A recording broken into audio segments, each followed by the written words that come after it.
everyone, glad you could join. Another exclusive interview with Mr. Soon coming right at you. Today we're diving into a virtual city that's blurring the lines between digital and physical worlds, and it's called Metropolis. So imagine a place where digital collectibles unlock real world perks. Your avatar owns property, runs businesses, and even embarks on AI-generated quests.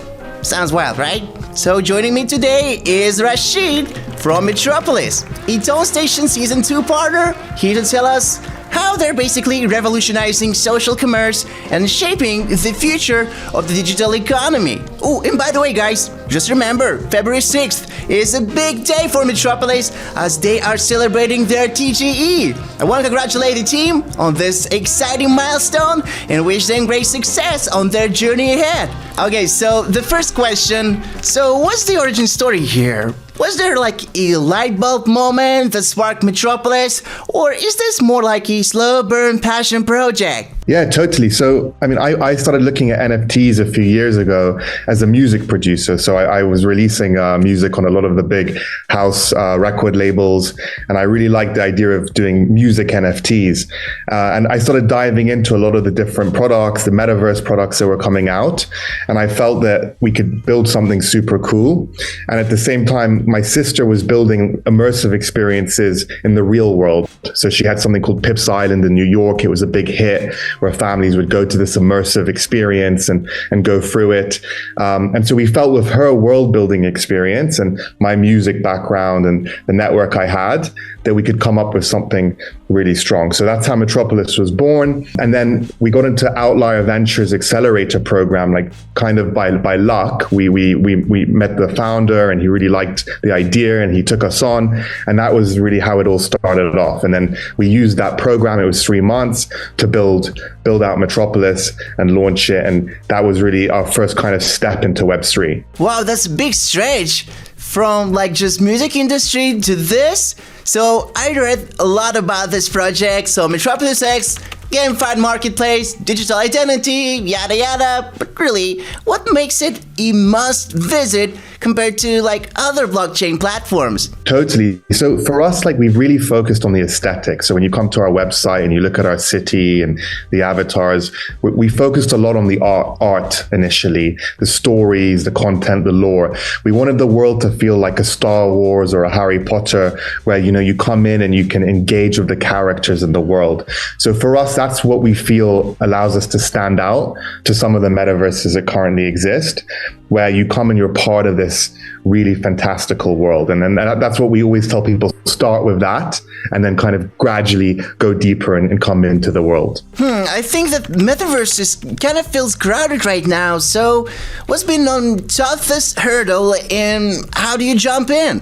Yeah, totally. So for us, the focus was firstly that idea of the good art, the lore, the storytelling, so that we have our own style and narrative to the world. And the second was we took a lot of time to bring on really cool creators and brands. And we focused on more like individuals like Steve Aoki, Diplo, Time Out. Wow.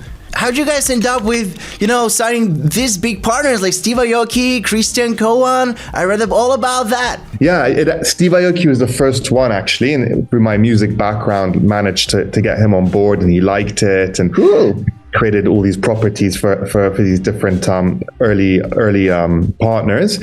And then it just started to stack up. The more we had cooler partners, the more other people wanted to come on board. And we've just been building that over the last 2 years. Let's talk about partners. So you have like 400 and even more partners. So how do these collabs make Metropolis shine? So what we do, which is kind of unique from a marketplace standpoint, is we bring the partner on and we launch their collectible property. We launch their line, like their fashion line for the avatars. And those fashion lines unlock real world products. So if you buy a Steve Aoki hoodie, you might get concert tickets to a show. Or if you buy a Blondish hat, you'll get her DJ mix. Or if you buy the Time Out, the Time Out item, you'll get unlimited Time Out magazine. So the whole idea is you're tying it back to the product or the content of that creator, and it ties into the avatar essentially. So it's this idea of social commerce. So yeah, let's talk about, the target audience. So I feel like the Gen Zs and Alpha are your squad. So what makes them tick, and how did that shape Metropolis? What we realize is like Gen Z and Gen Alpha, they're very focused on the idea of these personal brands. Like they like the individual creators, these big TikTok people, musicians. So we wanted to play into that because it seems like that's where the Gen Z and Gen Alpha are more focused versus these like very big brands where, they're not as in touch with the audience. So that's how we focused in, and we were all about smaller creators and individual brands essentially. So, apart from that, what's your secret sauce for keeping Metropolis relevant? Because it feels like retention is the Achilles heel for Metaverse projects. Yeah, absolutely. So what's great is from those 400 partners, we've not released many of their lines. So what this means is we have like 1 year, if not more, of weekly drops with the different partners. So the idea here is that every week there's something new for our audience. So every week they get to learn about a new creator or brand. They get to have access to these exclusive products and content. We felt like that's a good baseline to keep people retained, and we can learn what they like. Like if someone loves Steve Aoki's line, they probably will like Diplo's line because he's also, a DJ. So for us, it's about consistency versus, the one-off big activations. Wow, and VR and AR, are they on the Metropolis menu anytime soon? They are, but we're actually focused initially on this idea of Web 2.5. So we'll be teasing this soon. It's this idea that you could enter the property and start to kind of have your own custom environment where you have, your own games, your own chat room. So it's a little bit more like, one step further from having your Instagram page. It's got 2D and 3D elements because we feel that's more easy for people to access initially. And then the idea is to then bring the AR and VR in as that's more adopted. So it's like baby steps, right? Yes, totally. Like this kind of Web 2.5, we call it, is the area we want to initially play in. But your Clay token launch is coming up. So how does it fit into the grand scheme of the things? So for us, we felt like a token makes so much sense for Metropolis because one, we have a marketplace where the token can act like almost like a currency where you get exclusive discounts, you get early access, you get to meet the creators using the token. But then also for the city, every city needs a currency. So Clay will be very linked to anything you can do in Metropolis world. So from upgrading your property, adding like plugins into your property, transacting with other members of the city. So we just felt a token made so much sense to thread all our products together. Speaking of sand, are you gunning for Sandbox or Decentraland spot at the top? So what's your killer move? Well, actually, it's interesting because we're potentially exploring partnerships with these other metaverses because for us, the idea that Metropolis could really be integrated everywhere. We have this idea of like build with us, take anywhere. And we want that to be across different metaverses, like even on social media, TikTok, Instagram, and so on, different games, the Unreal environment. So we want to try and be a place where you build your assets, you build your avatar, you build your property in Metropolis, but then it can actually kind of be interoperable across multiple environments. But what about media giants like Meta, Roblox? They're all about avatars now. So what's your we're not like other platforms moment? For us, that's where it's all about the creators we have on board. So we've done the work to kind of do these partnerships of really cool brands, creators, individuals, and we want that to be the killer piece we have. And then we could slot that into the big giants, because I've noticed even with the big giants, they don't really focus on these individual creators so much. So we're much more about that. It's like creator economy at the heart of Metropolis. Yeah, I agree. But, every big vision always comes with risks. So what's your biggest what if and how are you prepping for it? I think for us, it's in terms of competition. My stance has always been as a founder to just every day build the best possible product and not worry so much about what other people are doing. I feel if you do that, usually you can make the right decisions.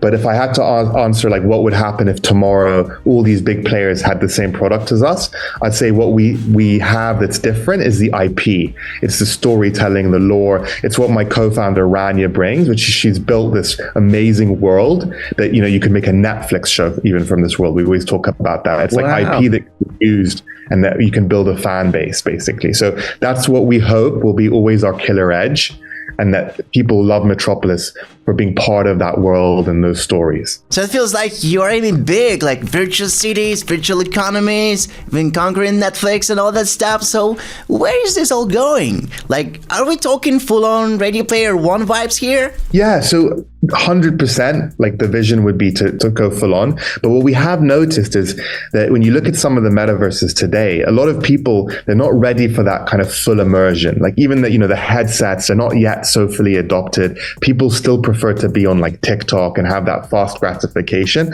That's why we felt, let's start with 2.5. And then as people, adopt these new technologies where you have more of this virtual environment, we'll be ready to kind of step into that, which goes back to this whole kind of use us anywhere. So we love the idea of full on immersion in Ready Player One, but we feel like almost the general mass adoption for that's not yet there, but should eventually be there.